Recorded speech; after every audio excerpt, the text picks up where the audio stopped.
Now I'd like to introduce our panel discussion, beginning with our moderator, who will introduce the remaining panelists. Robert Fife is, I'm sure, known to everyone here. He's one of Canada's most distinguished political reporters. He has covered national politics since 1978 for news organizations including Canadian Press, Sun Media, and CanWest. He has won many awards for his journalism and is credited with breaking countless important news stories, including the Senate spending scandal of a few years ago. He has hosted Power Play on CTV and is currently Ottawa Bureau Chief of the Globe and Mail, where has recently been doing some brilliant reporting on China's activities in this country. So please welcome Robert Fife.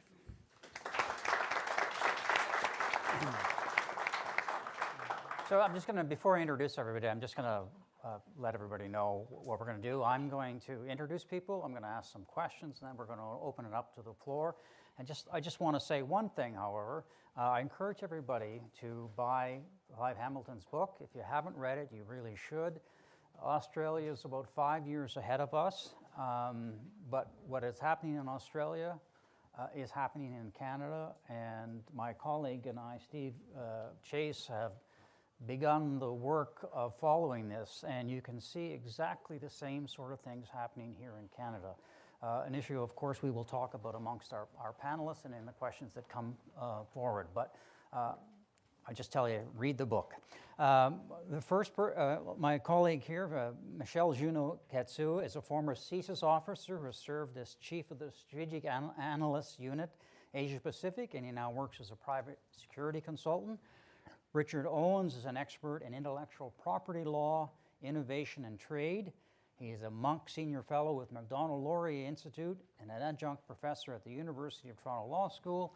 And Professor Duanjie Shen is an independent scholar with a PhD in economics and a Monk Senior Fellow with the Macdonald-Laurier Institute. Each of them are going to have a few words to say, and then I'm going to start asking some questions. So, Michelle.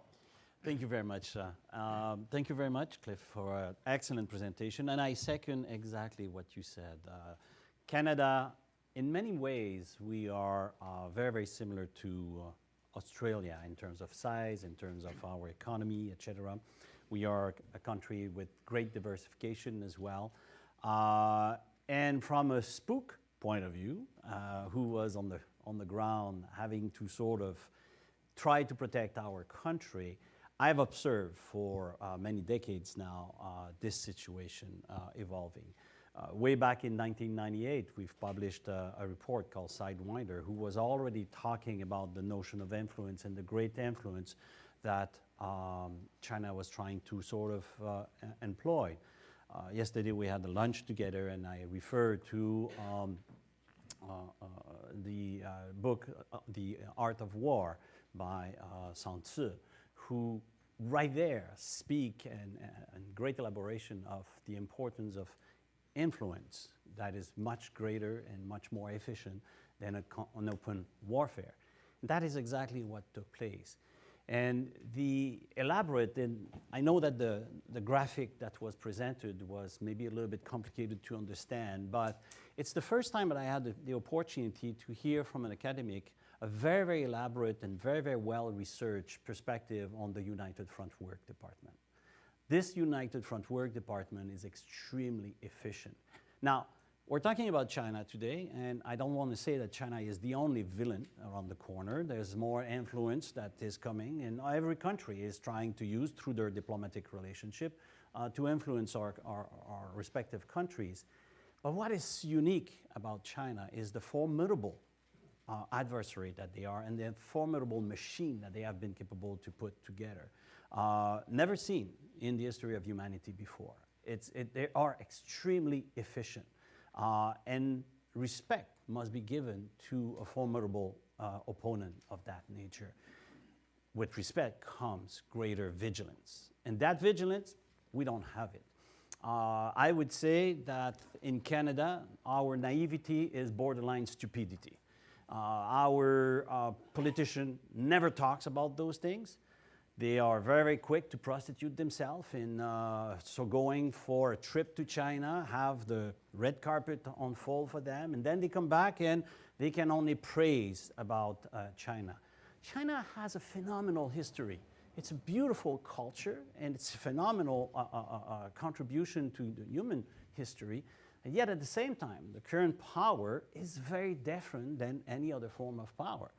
You have the same kind of influence in spy activities that we have from our allies. With the end of the Cold War, we moved from a military confrontation to an economic confrontation. But the political element and the influence is understood much more by the Chinese than anybody else to a certain extent. We plan in terms of maybe 4 or 5 years at the time. They plan in terms of generation. They got 50 years at a time. They plan something today that they know that only the next generation will be harvesting. So that is a totally different ballgame. And we are totally naive to think that we will be capable to bend the destiny of China and everything. Now, a lot of people talk about the possible implosion of China. We've been waiting for that implosion for quite a long time, and I think their resistance and their resilience is phenomenal. So in that perspective, we got to sort of think differently. And maybe, and I will finish with this, maybe the way to think differently, I'll invite you to maybe study a little bit more the game of Go. The game of Go will teach you exactly how the Chinese government thinks. For the one who do not know what the game of Go is, it's basically a very, very ancient game where every emperor, every generals, every minister had a master of Go in their entourage to teach them how to play. Because it's not a game of luck. You have in front of you a board, and you have white petals and black petals. And the purpose of the game is to conquer territory, to encircle your opponent and to conquer as much as possible part of the boards. There's tons of philosophy books that were written about this game. And the influence of one petal in the corner, even if all the game is taking place there, has an influence in the game. And China does understand that. The government does understand it, and they did it in Africa, they did it in Middle East, they do it, of course, in Australia, which is the closest Western country and entry to the Western world. And do not underestimate the importance of Canada in the game for China.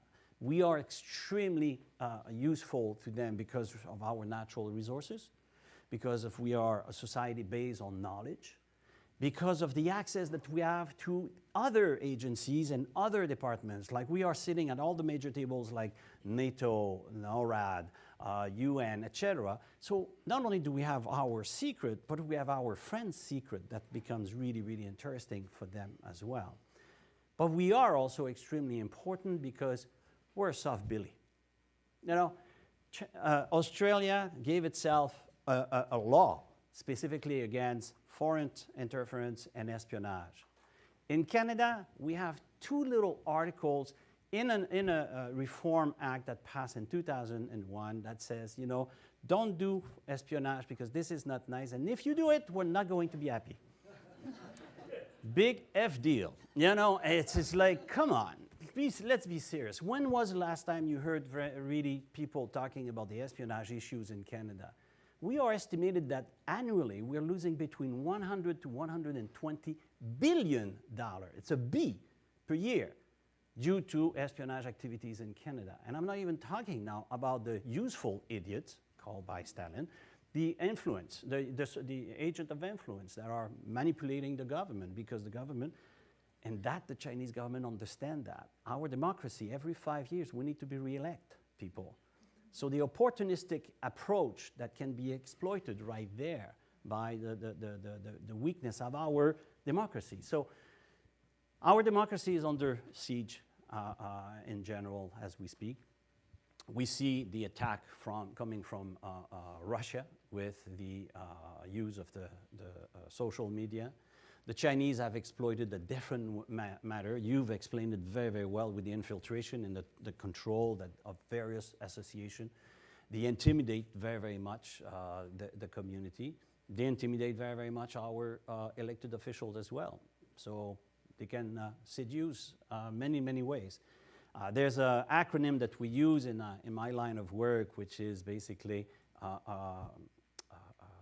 AIM, which is for, sorry, that's in French, that mouse, for money, ideology, sex, or ego. These are 4 ways that we recruit people, and I can bet you, as former spook, I can recruit anybody here in this room at one point or another, including the Pope if need be. It's just a matter of time and finding the right button, no pun intended. And I will be capable to sort of recruit. The Chinese exploit that super well, super well. Richard. Thank you. A tough act to follow. I want to just address a little more closely the industrial espionage aspects of China. And in that regard, it's clear that while China could be member of international trading nations, it's chosen instead to be effectively an adversary. It's a pirate on the cyber seas, if you will. It's an intellectual property thief. It's opposed to us politically and morally, and it has an appalling human rights record. And this isn't a question of some bad elements in the Chinese economy. As I think Bob's talk makes abundantly clear, this is a concerted mercantilist push, a clear strategy to transfer wealth from our societies to theirs. I'll give you a few sort of illustrations of this. One of the, they use official channels as a means of industrial espionage so that patent examination in areas of strategic interest, a recent study has shown that foreign patents will issue, if at all, much more slowly than domestic patents in China. And they use the patent disclosure as a means, of course, of distributing information about recent technological developments. And they'll use things like a competition law investigation as a way to get at trade secrets. So for those of you not familiar with such investigations, they're often done on short notice. They involve agents coming into a company and demanding access to all manner of files and computers, which are then seized. And again, there are stories of them coming in on these kinds of investigations and knowing precisely which files they need, which trade secrets are important for one industrial process or another. They require intellectual property to be transferred into joint ventures. So as most of you would probably know, you can't do business in China, can't start a Chinese company without a Chinese partner. And that's a majority partner, often representing the CCP, and involving a seat on the board, which will provide access to trade secrets again. And the intellectual property of foreign companies is often transferred into these joint ventures, as a consequence of which it becomes, well, is often simply stolen by the Chinese partner and then produced domestically. To a certain extent, there's a caveat emptor moral here. Companies should be much more careful about what they do in China. But of course, the market is so attractive that the economic compulsion to be there is very strong. There's a simple measure of planting spies, and of course, occasionally in Canada, we have seen arrests of Chinese nationals engaging in industrial espionage. And then there's social and other kinds of hacks that provide access to computer networks, housing trade secrets. We saw this, one of the paradigmatic examples, although it's a little while ago now, was Nortel, where there were several compromises of Nortel's computer systems through discovered passwords and vast transfer of business plans and technology secrets from Nortel, which was consequent with the, although there's no evidence that Huawei was directly involved, they did grow very quickly in the same period, exactly. And so is it right that there be concern about Huawei's equipment being installed in our telecommunications infrastructure? I think there is, as the very recent story of the supermicrocomputer hack demonstrates. Supermicrocomputer was a niche computer business in California, provides a great many of the servers for companies like Apple and Amazon, companies we've all heard of. and it sourced motherboards for its computers from China. The supplier of those motherboards was putting in a little and very small and disguised chip on those motherboards that allowed backdoor access. So just imagine, there were clear ties to the PLA in this hardware hack. Very hard thing to do, very long-range planning, that would have provided access to, I mean, even not only Amazon and Apple's own businesses, but just think of all the businesses that are hosted on Amazon's web servers. So tremendously powerful hack, just like the one that you may have seen this story from a little while ago, that the US Navy bought a large number of helicopters which contained chips made in China, and strangely those chips wouldn't allow missiles to fire. They've since been replaced. It was estimated a little while ago that the transfer of wealth from the United States alone into Chinese companies through industrial espionage was at the time about $600 billion. That's been called the biggest transfer of wealth in human history. Think about that. And think what that means for trade. And I think that this scope of industrial espionage, this theft of trade secrets and of economic power that goes with it, is the key element behind the current trade war between the United States and China.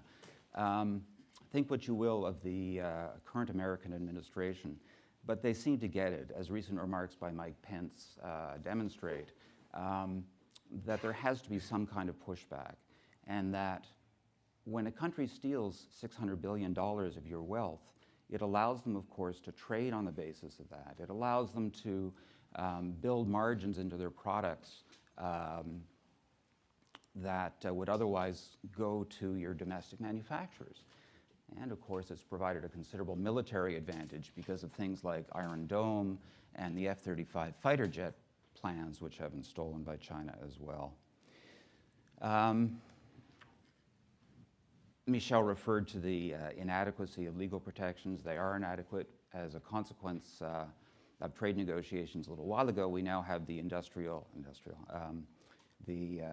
Security of Information Act, which does at least criminalize industrial espionage. But as I think Clive's talk makes so clear, the scope of infiltration is so great that we need much stronger legal measures. I'll leave it there. Duanji? Thank you. I'm not in the security industry, but I'm a Chinese Canadian. So I like to join this panel to say a few things about my own observation. It's a great honor to join this panel discussion with Professor Hamilton. To me, his book, Silent Invasion, is the first book on contemporary China to have provided a full spectrum of insights into the core of the CCP's mindset, strategy, tactics, and the organizational structure for its infiltration abroad. No wonder the CCP desperately tried to kill its publication. I'd like to make 5 points here. First, China is an authoritarian regime which should not be confused with the US, regardless whoever occupies the White House. People not convinced of this basic point may ask themselves 2 simple questions. 1, are you afraid of openly criticizing Trump in front of the American people? And 2, when you travel in America, do you smell any official censorship? So now ask these same questions, but replace America with China and Trump with Xi Jinping. No one can escape the opposite answers. So freedom of speech and official censorship are the 2 most visible yardsticks for singling out any authoritarian regime. those Canadian pundits who intentionally blur the line between China and the US in their political systems should be named and shamed. Second, the CCP is not benign, but dangerous, even if it has not recently declared open warfare on international order and the norms. Consider the current trade war between China and the US. It is rooted in China's persistent violations of the WTO rules rather than Trump's protectionism. To those who persistently advocate a pro-China trade policy, the Australian experiences should be more than a wake-up call. Also consider the South China Sea dispute. Xi Jinping stated in 2015 that China does not intend to pursue militarization in South China Sea. But China has now landed bombers there, and a Chinese destroyer recently came within 45 yards of a US naval vessel, compelling it to change course on its routine conduct of freedom of navigation. So these facts prove that the CCP has no intention of following through on its words or abiding by signed agreements. The CCP must not be regarded as a trustworthy partner based on its mere words. Third, unlike in our free democratic system, Xi Jinping faces no constraint on spending the public funds for his grip on power, both domestically and internationally. His official statistics shows that government spending in 2017 on domestic public security, ranging from massive civil surveillance to online censorship, totaled $185 billion, or $133 per capita, which is more than half of the nationwide social safety net spending. Of course, nothing can compare with China's Belt and Road Initiative, for which a modest estimate is about 1 trillion, or over 700 per capita, which is more than the average annual income for 10% of the Chinese population. And there are at least 100 million Chinese people are living in extreme poverty. These numbers illustrate how little the Chinese government cares about its own people's well-being and how ruthless it is in pursuing its global dominance as so-called Middle Kingdom. Fourth, the Chinese people under CCP control are unfree, and they are being watched everywhere they live. Many overseas Chinese communities controlled by the CCP should not be equated with the Chinese as a people. And criticizing the pro-CCP actions taken by such communities is not racism, but protecting our way of life. Lodging accusations of racism to stir up anger among the Chinese diaspora is the CCP's calculated way of shaking our resolve to defend our values. Here we need to be mindful about some distinctive features of the mainland Chinese mentality that has been shaped by CCP rule and indoctrination. One, the CCP is the foremost authority over all Chinese born in China, regardless of their current citizenship. Two, territorial sovereignty trumps human rights. Therefore, topics involving Taiwan, Tibet, Xinjiang, and even the South China Sea are off limit in public discourse. Third, the CCP's historical double talk and its eclectic approach to free market systems have instilled a mindset that does not value honesty and integrity, but blind patriotism to China and the worship of money. Fifth, and finally, Chinese as a language is totally different from English. It is very, very difficult for any native Chinese speaker, including myself, to learn English and vice versa. It is therefore understandable that regardless of their ages and educational level, many first-generation Chinese immigrants choose to confine themselves in Chinese communities where CCP-controlled media are the most readily available and influential. Such Chinese communities, including Chinese student associations on our campuses, are hotbeds for the CCP to expand its overseas influence. But Chinese communities, like all other ethnic communities in Canada, are invaluable for our nation's growth and development. We should not allow them to remain under or succumb to the control of the CCP and its stance against our national interests.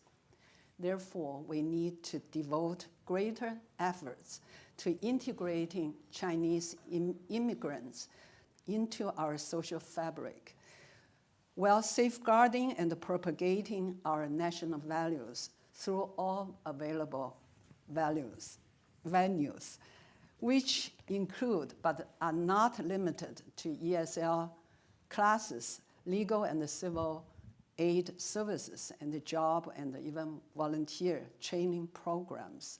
They need to be designed and implemented in both English and Chinese. So to conclude, we must stop any foreign government from taking advantage of our open, free, and democratic systems for the purpose of overtaking it. Our government must take action to resist China's silent invasion.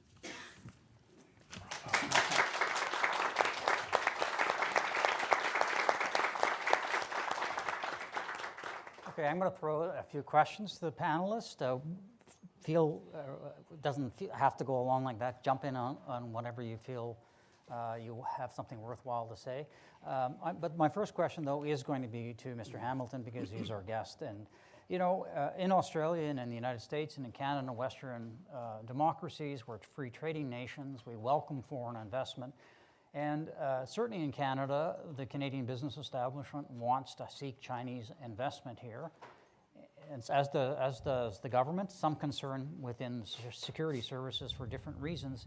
But you describe, and I think it'd be nice to explain to the audience your concerns about this. You describe Chinese corporations, whether they're state-owned or private companies, as party corporate conglomerates. Yeah, I think there's a widespread misconception within the business community. I mean, it's a very convenient misconception that private corporations from China are private and operate like Western ones, that even state-owned enterprises, although they're owned by the state, operate according to corporate principles. Now, they certainly do have an interest, of course, in pursuing profitable investments, but it's also true that every state-owned enterprise, but also every substantial private company in China must obey the party if the party gives it an instruction. And if a private corporation operating in Canada, a Chinese one, can do something that's in the political or strategic interests of the PRC and the party instructs it to act in a certain way, then it will do it. I mean, it has to. I mean, the penalties for refusing to do it for the principles are just enormous. Each of those companies will have a party cell operating within it. The secretary of the party cell or party branch will be more powerful than the CEO or chair of the board of the corporation. In fact, the party has, in the last couple of years, issued various directives saying that the secretary of the party branch within a company should also be the chair of the board or the CEO, so they're very often the same person. I think this just illustrates that when there is a Chinese corporation that's investing in Canada, if it can serve the interests of the party in some way, then it will be compelled to do so. There is no refusing. I mean, you would be punished severely if you refuse to carry out a directive of the party, and that's just a fact that that Canadian business people need to confront. Anybody else want to have anything to say on that? In that perspective, yeah, I totally agree with that perspective. I think there was a certain naivety also from previous government, all color of government you want to bring, to try to believe that bringing Chinese companies here is not bringing a certain control of the Chinese government here at the same time. There is no such a thing as a private company in China. The government is always involved. I think one of the greatest coups for the Chinese government was the sale of Nixon in Alberta, an oil company for $15 billion. Imagine the influence a company of that size will now gain on the Albertan policy and politics. It's phenomenal. And to believe that we can have reciprocity, I'm for the open market. I'm for sort of exchange of companies and trades and stuff like that. And if an American company comes and buy a Canadian company can go to the US and buy an American company, but try to buy a Chinese company. It's not going to happen. It's worth pointing out too that there's still a view amongst some segments of the business community that China, the party is gradually opening up and allowing private enterprises to be more independent and more free and so on. But in fact, under Xi Jinping, the opposite has now started to happen. State-owned enterprises are in fact expanding as a share of the economy. State control of private corporations is increasing under Xi Jinping. So I think it's important for the business community to understand that there has been a dramatic shift in the nature of the Chinese regime in the last 4 or 5 years in a way that goes against the trend of the increasing opening up of the Chinese economy. So there has been a recognition, certainly in Australia and in the United States, that people have to be much more vigilant about Chinese investment in the United States, and then aside from all the facts of the stealing of technology and whatnot. But there's a couple of case points here where there seems to be somewhat of a naivete on the part of the Canadian government in the issue of Aecon takeover by a state-owned enterprise, which had a very bad record for bribery and other issues. China's second major construction company. The Prime Minister's office, I remember, and the Innovation Minister's office were saying to Steve and I, why are you guys reporting about this? All they do is pour cement. We don't need a national security review. When they were finally forced to have a national security review, no surprise, the National Security Review said that Aecon actually is involved in electrical grids, it's in our nuclear business, it's involved in the building of the Gordie Howe Bridge, which may not seem like very much, but the movements across the border would not please the Americans very much, and it was rejected. We now have the similar situation with Huawei, which you have written about in your book, and which Australia has banned, along with the United States, from 5G technology. The Canadian government is saying, don't worry, we're watching this stuff. There's nothing to worry about with Huawei. And Huawei has done what you have outlined, how they operate. They've invested enormous amounts of money in Canadian universities. They provide research money for 5G technology. They keep the patents. They fund Hockey Night in Canada, which is a major sport here in Canada. Their corporate vice president is a former Liberal MP. They just hired a Conservative staffer. I'd like to get your sense of why we should be concerned about Huawei and, frankly, everybody else's opinion. Well, it's exactly the same playbook has been followed by Huawei in Australia. All of those things that you just mentioned, including the sponsoring of sports teams, Huawei did in Australia. But we in Australia in the last 2 years, partly as a result of intelligence briefings to the government from our equivalent of CSIS, but also because of information arriving from the United States about Huawei, have taken a far more sceptical view of the company and understand its links into Chinese military intelligence. And this was exposed in most detail by the US congressional investigation of Huawei, extremely detailed attempted examination of Huawei and its links to the government. And the bottom line of the report which came out of the US Congress was that whenever it came to trying to explore the links between Huawei and the Chinese government, the company and its representatives were extremely evasive. They misdirected the attention, they wouldn't answer questions, and they out and out lied.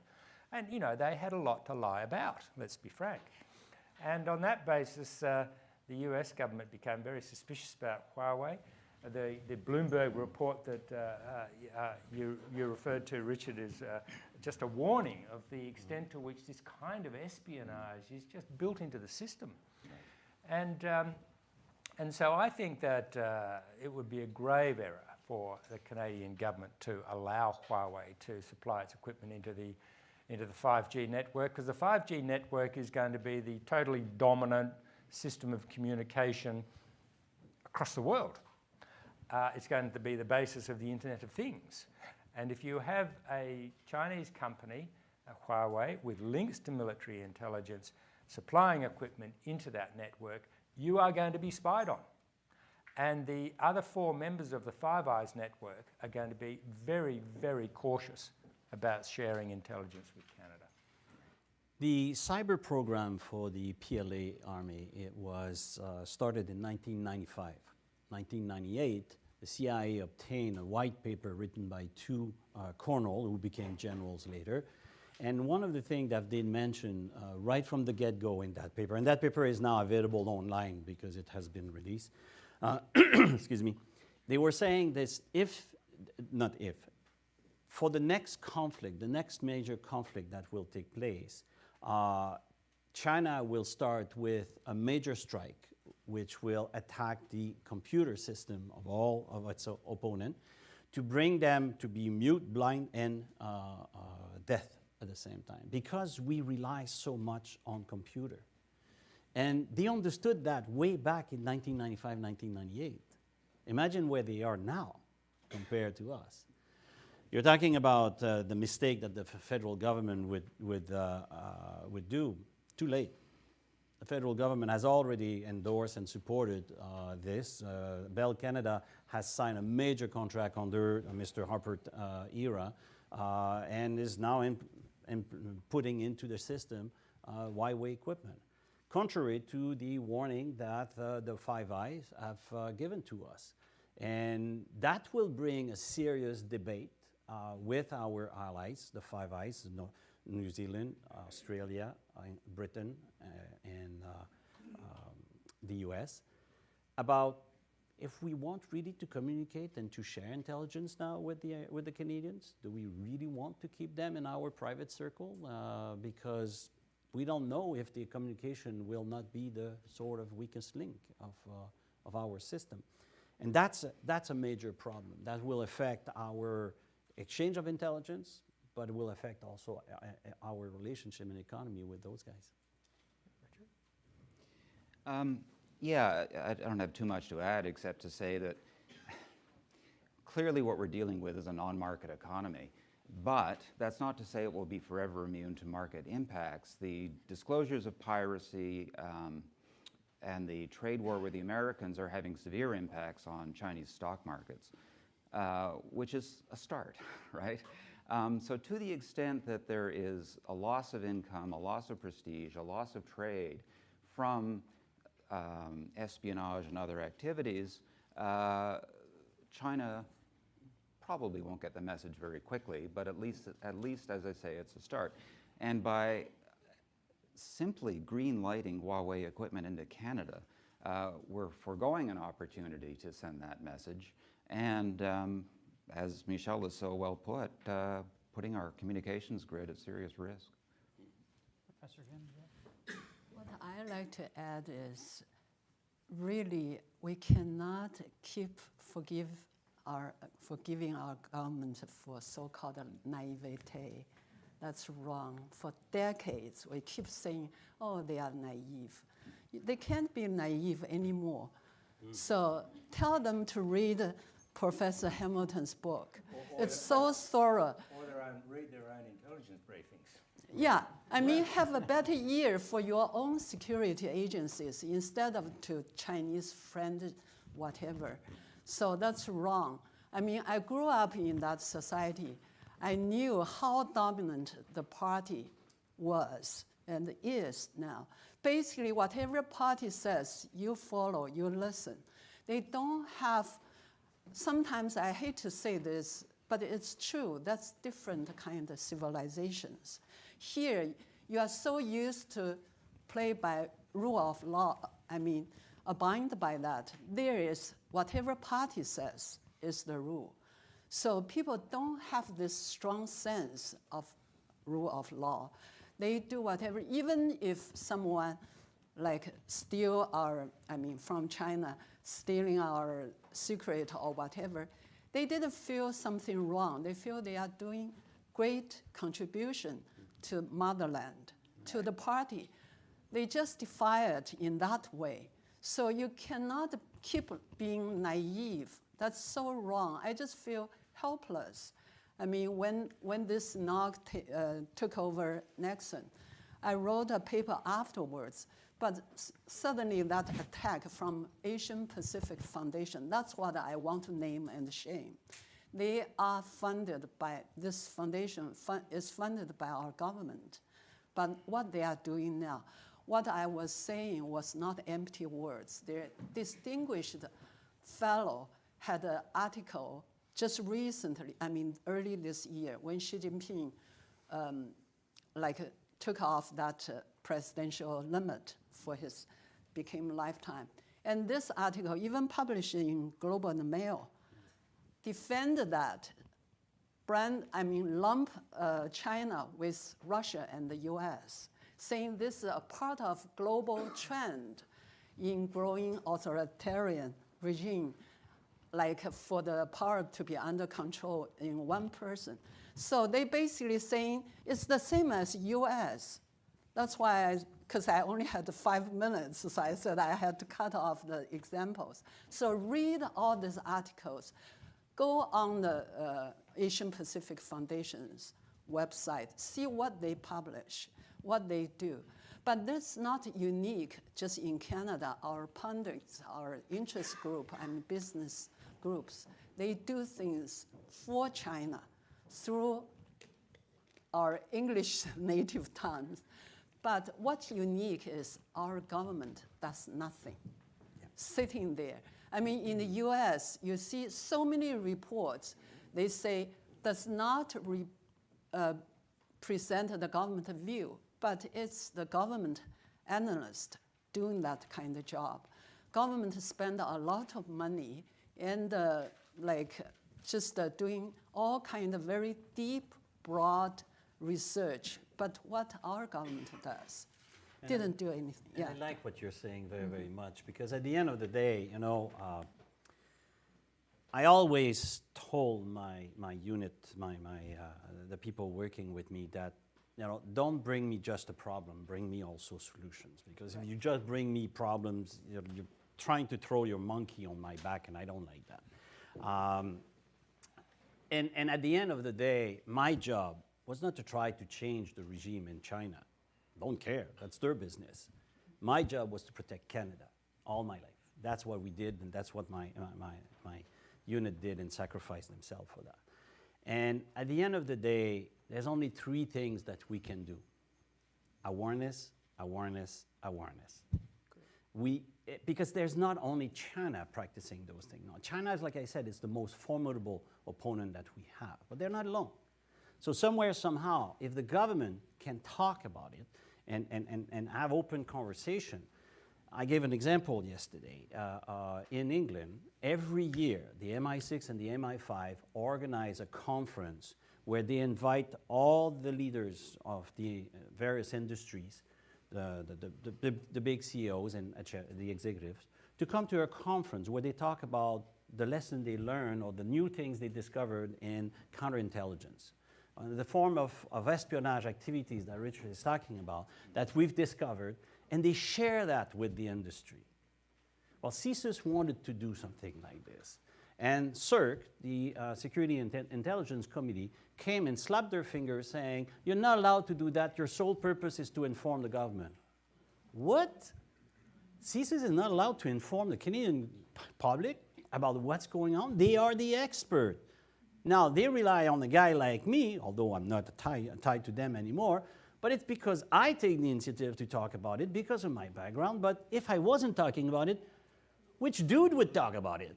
Nobody, because I'm the one with the background. And that's the problem that we have. If speak no evil, see no evil. We need to be capable to sort of warn everybody so the people, they have a reflex, they develop reflex. Suddenly, an American, an Israeli, a South American, a Brazilian, or a German, or a French, or a Russian, or a Chinese company comes and start to flirt with you, but for the wrong purposes, wrong date.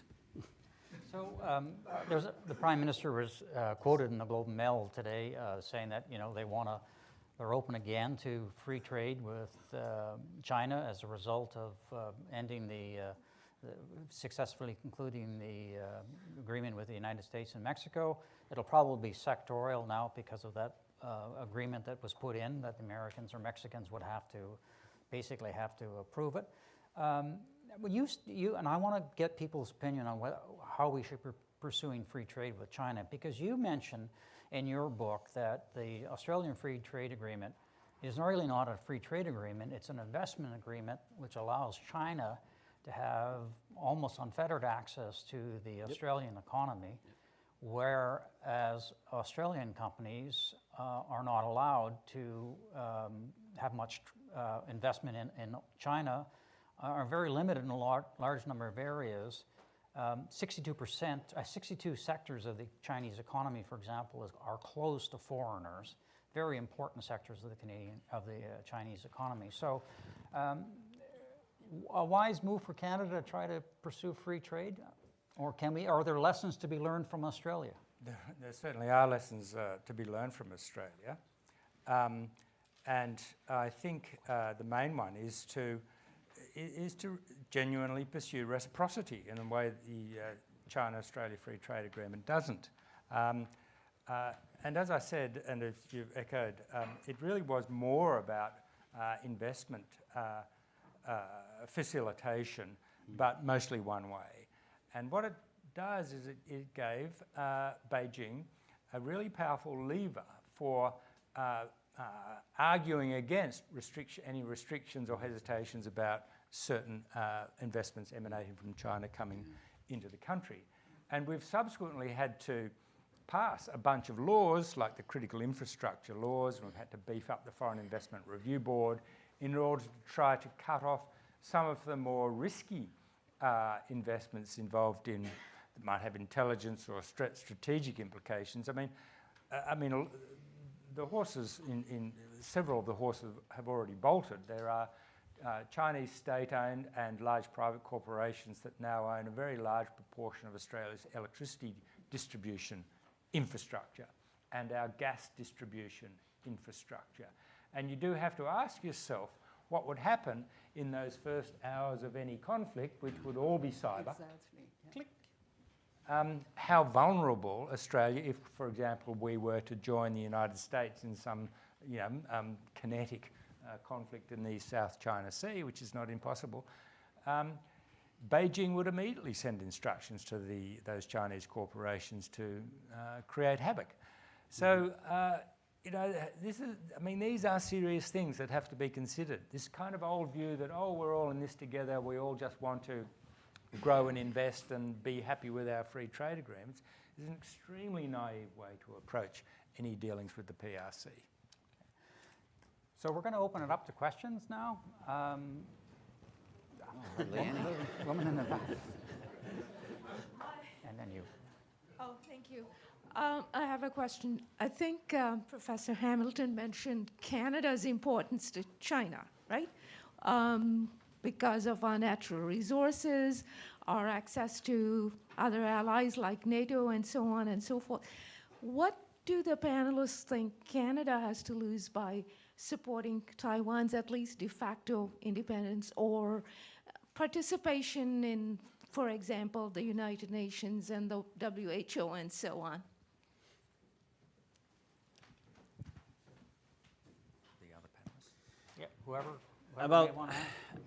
About Canada supporting, I think we got to be very careful because it returns to the same questions of like, what do we do with the Andalusian that wants to separate, or anybody, or the Armenian that wants, or the Kurds, or something like this. I think it's very, very much a question for our Canadian government to follow what the public wants, and I think we've been very consistent of respecting free choice. If a country wants to, or a group of people wants to stand on their own, we must respect their human rights, we must respect the democratic process, but we know that there is regional forces at stake here that will try to prevent certain element to separate or to go independent or something like this. Taiwan has demonstrated its independence and is will to stand on its own. And in that perspective, I think the Canadian government have been also supportive of that nature. Now, how does it translate in terms of voting in the UN or admitting the people and stuff like that? Again, it's a question of, for the government. It's a big question for the government to address because it's not an easy one. There's other consideration, and you know, it returns to the old say of a British MP that used to say, you know, states do not have friends, they have only interests. Okay, can we, this gentleman here, please? Yeah, so you can identify yourself. My name is Chang Sen Leong. I'm been doing business in China since 1980, and I'm also a former Canadian parliamentarian, and I was involved with that Nexon discussion. My observation has been we're all seduced by a consumer market of 1.5 billion people. I mean, every country in the world is. My observation over a 40-year of doing business in China is that I find Australian, UK, United States, second-tier staff people, people who are there to advise the Canadian government, advise politicians, are a lot more astute than Canadians. Canadians are trained a lot in China. Very few of them have received their trainings in Taiwan, Hong Kong. So therefore, the mindset is a very close mindset and only China-centric. If you look at, you know, whether it's the German, the French, or the UK or Australia, their foreign service staff are well-trained in a very broad area of the greater China, if you will, and also in Japan too. So, and somewhere in Korea. So I'd like to hear your comments about how we can improve our foreign service and our, you know, people, scholars like yourself that would raise that awareness and alert Canadian politicians of their tone deaf, their naivety, borderline stupidity. Thank you. Wow. Do you want to speak? Go ahead. Yeah. I think this is very hard for me to say because I have no experience in official government politics or whatever. I can only say my own experience. I think the government really needs to invite people, hate to say this, perhaps like me, to tell them how our thinking has been evolved and what China is really, what kind of CCP it is, how they rule their country. I think our government officials, I didn't have much like experience in dealing with them. But through the media and whatever I read, I felt our government officials kind of single-minded, didn't know much about China at all. Sometimes I feel that way. So since I came to Canada, first few years, to tell you the truth, I didn't dare to talk to anyone from Taiwan, because in my mind, that's part of our country. I shouldn't deal with them. What if, even though I'm very much against the Communist Party because the Tiananmen massacre, I told myself, never ever deal with any Chinese officials. But still, deep in my mind, I wouldn't touch any Taiwanese. I wouldn't talk, because I felt I crossed the red line. That's my motherland, you know. So, but through that, over these 30 years, when I deal with people, think about a lot of things. So I feel like even Korea, they admit both parts of Korea are member of the United Nations. I won't say I want to publicly advocate Taiwanese position in UN, but I would say respect Taiwan as a sovereignty. I would say that way. Give these people, they are alive, democratic country in a way. I don't want anyone quote on me, because back to China, I would be singled out as. But what I'm saying is, they cannot even join some like international organizations. That's wrong. I mean, these people, they show Chinese as a people how to evolve, progress into a democratic system. Many people said Chinese cannot do that. They did. Taiwanese is a beautiful example. So what I'm saying related to the first question, I'm not dealing with the official or whatever, but we respect Taiwanese people. In public, we should be brave to discuss this issue, express our own opinion. We each individual, we can say things we like to say. What I'm afraid about the China's silent invasion is really about the self-censorship. Because if we all do this individually in our society, then who we are not Canadian anymore. We are someone dictated by the Chinese Communist Party simply because we are afraid of losing economic interest. But what's the bottom line? I often thought about this. If Sinach didn't take Nixon, what's the bottom line? Once a journalist asked me, I said, maybe Nixon just go to the usual route to bankrupt, then reborn, and do better things in future instead of being controlled by this $15 billion of whatever, then suddenly we lost such a big say in Alberta politics. Two points I see coming from the government, having worked for them for decades. In general, the federal government is reluctant in developing expertise. So people will work for a while on the Chinese desk, then will be moved to the Russian desk. And then probably if they did well, they will move to the Washington desk after, you know. And this lack of expertise is not communicated from one to another, so you have to reinvent or re-study everything all the time. So that's one of the big problems. And if somebody has developed a certain expertise, he will or she will probably be shut down very, very quickly, because when we ring the alarm and we as I was talking in 1998, my unit, we talked about exactly this silent invasion that we were talking about Li Ka-shing, Stanley Ho, Robert Kwok, investing big time and gaining super influence. Like, who knows that Li Ka-shing owned 6% of downtown Vancouver and about 8% of downtown Toronto? You think this has not influence on your local government? Big time, big time. He owns 41% of Oski Oil. Like, come on. This is the kind of influence that this book is talking about, that has been well documented, that has been happening here. So, and if you're a federal government employee and you bring those things forward, you can be sure this is a totally career stopper because it's not going to be the flavor of the month, that what they want to hear.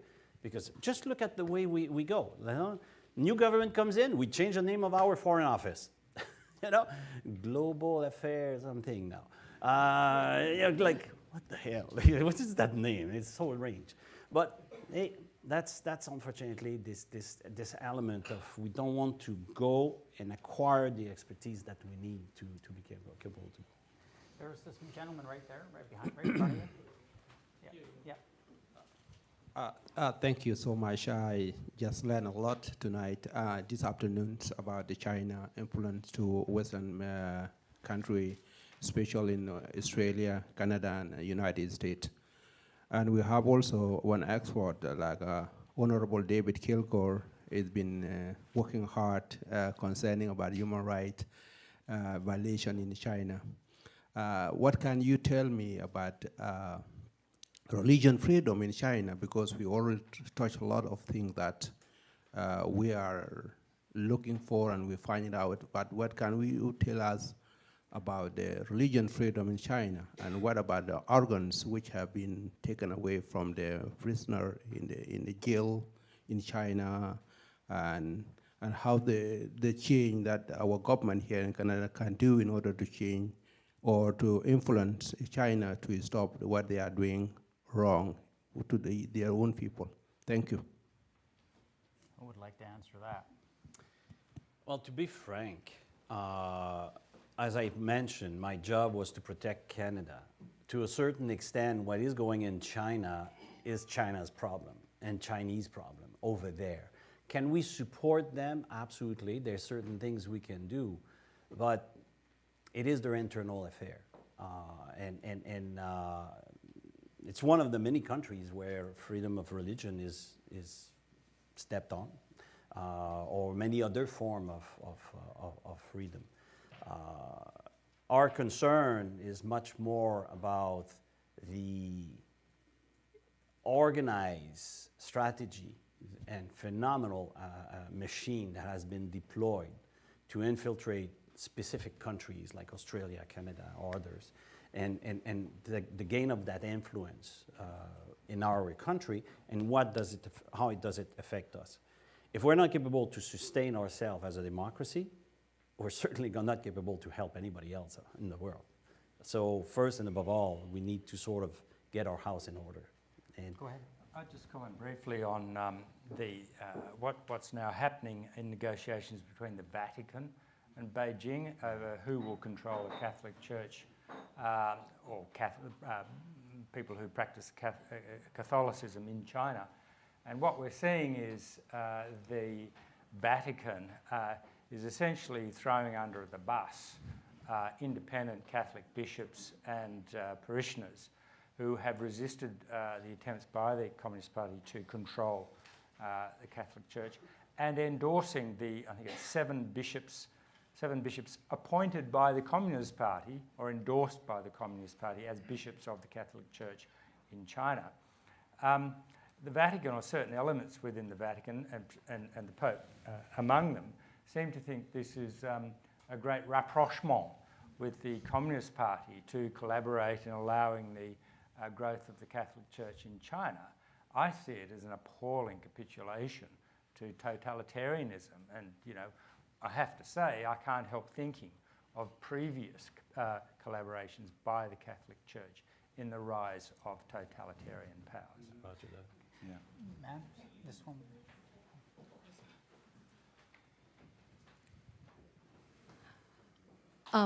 First of all, I would like to applaud at Professor Clive Hamilton's book, because it's definitely alarm to all of us. And I would also like to share with all of you, my observation here, because I'm a political analyst. I am originally from Hong Kong, but I was stationed in Beijing, or in China, managing Danish government grant and loan projects and also World Bank projects for 5 years until the June 4 massacre. And I've been here in Canada for the last 28 years. As I pursue and analyze China's sharp powers operation in Canada, I have witnessed an evolution from the original passive lobbying of individuals, institutions, and compromised elected members of the government to the present very aggressive, pervasive, influence over all spheres of our Canadian society, namely the political arena, the community sector, as well as the media sector. I think it's about time for our Canadian government to wake up. As Professor Chen just said, naivety is no longer an excuse. It is about time for all the Five Eyes allies to come with a collaborated strategy to combat China's sharp power around the world. And it is equally important for Canadian government to come up with similar legislation like what Australia and New Zealand have formulated, because this kind of tools are of utmost importance in stopping this kind of infiltration and manipulation. And at the same time, I also agree that raising awareness, not just to our government, but also to our civil society is very, very important. Because only when all of us are aware of what is happening that we can combat China's sharp power from different angles, from different spheres of our society. And I would also like to share with you a book, actually a notebook by a former central government of CCP, Hu Dizhou, that was uncovered just in recent years. And he used to be in charge of Hong Kong during the British colonial era. And in his notebook, actually he disclosed that CPP is unlike other democratic governments. It's a dictatorial authoritarian rule. And it's even more so under the one-party rule by Emperor Xi. And they have been using Hong Kong as a stepping stone to exert its ideological influence across the world. And its ultimate goal is to reshape the international order and to take control directly or indirectly. In Canada, actually, I have witnessed that a lot of companies funded by CCP have been established under either mainland Chinese or Hong Kong Chinese under the camouflage of being Canadian company to take over our strategically important corporations, whether it's mineral oil company or sensitive IT companies. And in their secret agreement, 60 to 70% of the output has been shipped to China. So they don't need to go through the parliamentary radar anymore, because they have learned from the failure in the Nixon case. So I think this is something we have to learn. And last but not least, I would also like to share with you that Hong Kong, actually, the civil society in Hong Kong has completed a comprehensive report on China's sharp power in Hong Kong. And their chair of the Hong Kong Civil Hub, Johnson Young, is coming to Ottawa next Monday. And he will also speak about China's sharp power in Hong Kong with, during his stay in Toronto and also Ottawa. So I hope maybe through the coordination of David Watson, of MLI, maybe we can also share the Hong Kong experience with our friends here, with our media sector here. Thank you very much. Yes, Richard. I just, well said. There's a thread that's linking a lot of the questions here, whether it's China's appalling human rights abuses and religious freedoms, whether it's a failure to stand up for Taiwan or for our own companies. What we're seeing is a failure of political leadership, it seems to me. If we want to develop expertise on the ground in our foreign offices, that has to start with a message coming down from the top. And I can't remember who it was mentioned earlier that what might happen if a war were to start, well, we're already in a war, right? It's a different kind of war, but we're looking at the subjugation of our economic and political interests through other means than shooting, but that's what's happening. And our current government, in talking about free trade and in failing to stand up for Taiwan, and failing to protest Chinese human rights abuses, isn't representing our interests, as seem to be pretty unanimous in this room. Agree. And we have questions for this young man here.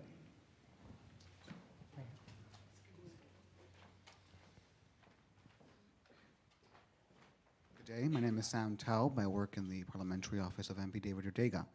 I have a question for all of the panelists today. All of you have emphasized clearly the state of danger that we are currently in Canada, but you keep on emphasizing, including the audience, the awareness, including yourself, who have worked in CSIS. The three of you mentioned 3 times awareness. But you have also mentioned that when you've worked in the CSIS, your team has come to you and they have only given you problems, but you've told them, do not put the monkey on my back, provide solutions. So I fail to see today in the room the solutions. We're all saying today awareness. I think we have to move past that and provide solutions towards this, because awareness only comes to a certain extent.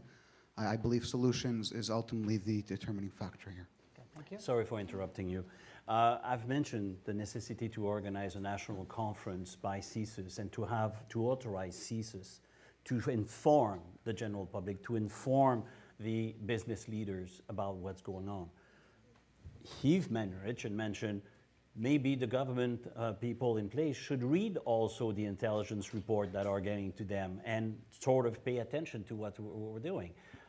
When there is parliamentary sessions, training sessions, to tell the MPs, be careful of the people who want, not only the Chinese, but anybody who wants to come to you and gain power over you or manipulate you in promises that it will bring their community to vote for you or something like this and stuff like that.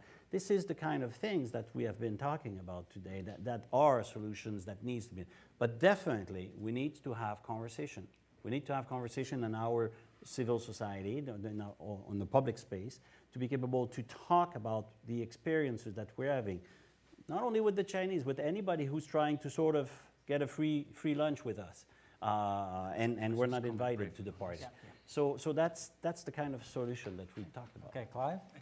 Yes, could I just comment briefly on that and the previous question, I think it was, and that is on the Australian experience. The reason why Australia is 2 to 5 years ahead of Canada is because for the last 2 years, or starting about 2 years ago, we got some really fantastic reporting across Australian news media about influence operations happening in Australia. And it was consistent across the 3 major news outlets, the Fairfax Press, the Murdoch Press, and the ABC. And there was only about 6 or 7 journalists, but they're very well informed, extremely good at their job, and they exposed to the Australian public some of the nefarious and rather sinister activities going on and the way in which our politicians had been gulled into collaborating with these people who were actually agents of foreign power.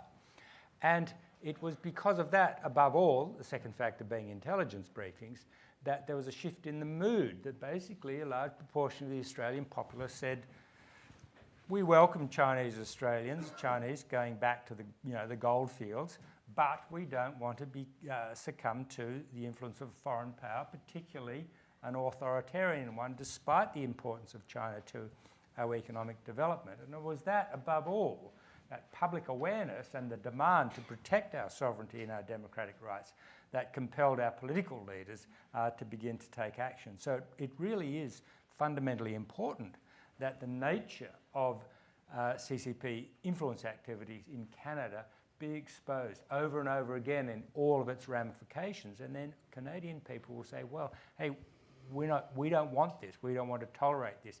And above all, it's so important for Chinese Canadians too, to put their heads above the parapet and say, we are loyal Canadians and we don't want CCP influence in Canada. We came here to escape its influence. Exactly. And when that happens, when Chinese Canadians, such as 100 plus Chinese Australians who launched my book in Sydney, put their head above the parapet, it becomes far more difficult for CCP agents of influence or otherwise uninformed progressive people to say that this is just anti-Chinese racism, that this is just xenophobia manifesting in another form. It's not. It's about the Chinese Communist Party. It's not about the Chinese people. It's not about China. It's about the Chinese Communist Party. And I have one more question, the woman right behind you. I'm Lucy Zhou with the Newtown Dynasty TV. I have one question. We talk about the government naivety. For many, many years, I've observed that there are so many Chinese organizations which are the United Front work. They're doing United Front work for the Chinese government to represent their interest. But our government, our politicians have always taken them as the mainstream, taking them as representing the Chinese people. So every year, you see these big celebrations.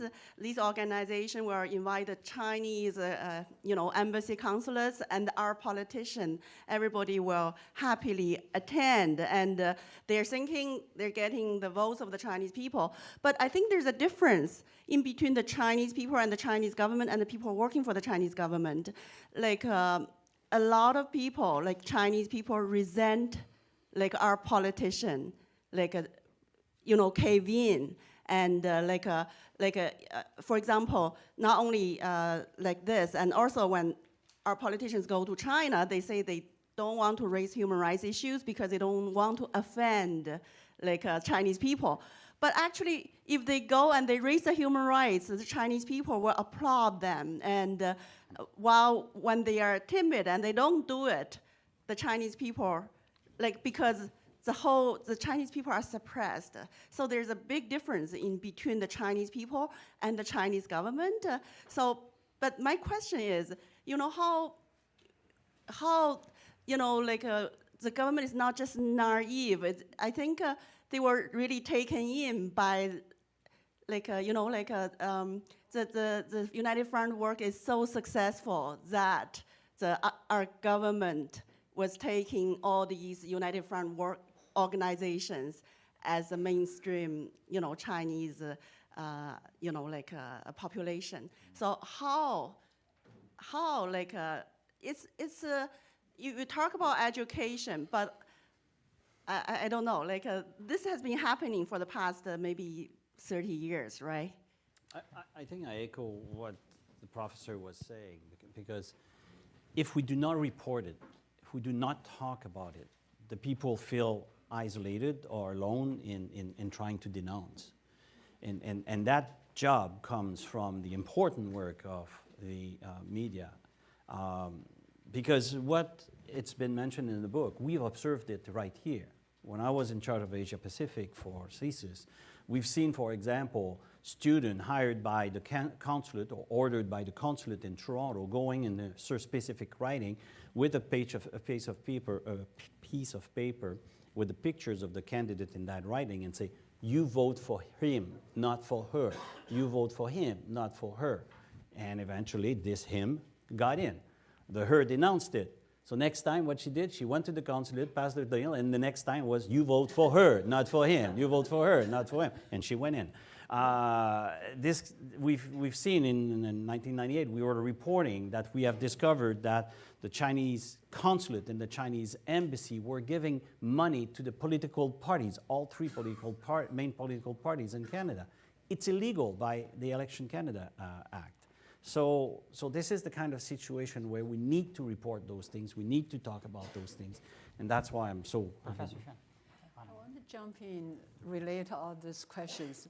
I think awareness is very, very important. Even though you repeat it 3 times, I want to repeat again. Because a lot of things happened we don't know. Even though, or maybe not published. And I again named the Asian Pacific Foundation. When they do the annual survey, they would say our public need to be educated to accept Chinese whatever. So they do the opposite work. But our government didn't take any action. So now there was a young, he was raising the question about what's happening in China. Here, if we don't protect our own way of life, we can't help China. But in the meantime, like the lady there said, we need to voice our concerns, our different views. We need to always do that, whichever way comes out. And also a lot of Chinese people in China, within China, they are braver, more courageous than us here. We don't have concern about our rice bowl. They do, but they speak up. They were put in jail, they still speak. And one of the professors, recently retired one, when he was interviewed by Voice of America, just on the side was detained. So that tells us we are not aware of these things. We need to be aware of these things. That's why awareness, still very, very important, even though we want the action. But without awareness, our government is not taking any action. So we need awareness from top down, from bottom up. So this is very important. Back to this language issue. A lot of things our government, inside the government, like you said, the expertise in Chinese may be not adequate at all. So a lot of things in China, the government here, they are not aware. So our security agencies or whatever department, I don't know, they need to put a lot of energy and money to study China, to be educated about what's happening, what's the thinking. Like the book of Professor Hamilton needs to be read by every Canadian politician. I have to say this. If you read it, a lot of things you want to say, he already said there, said better than anyone else, and based on the fact. So I'm not promoting, but I just feel, oh, no wonder CPP tried so hard to kill it, because it's a wake-up call to the whole world. That's what I need to say. We're just before we wrap it up, and we are going to wrap it up, I'm sorry, with no further questions, but you asked a very good question about the role of the media. And I have to say that in Canada, there's very little reporting on Chinese influence in Canada. Part of the reason is that the Chinese media are owned by either China conglomerates or people who are pro-Beijing. And in terms of the mainstream media, you can count on your one hand of reporters who have become aware of the influence of Beijing in terms of how they're trying to exercise control of the economy, over politicians, over their communities, what they're doing in academia. So there needs to be, it seems to me, a greater awareness amongst the larger media that this is a very serious problem. It's not something that's going to go away. It's going to increase, and that the media has a greater responsibility to pay attention to this than we have so far. And I want to thank all the participants in the panel, and thank you, Clive, and David.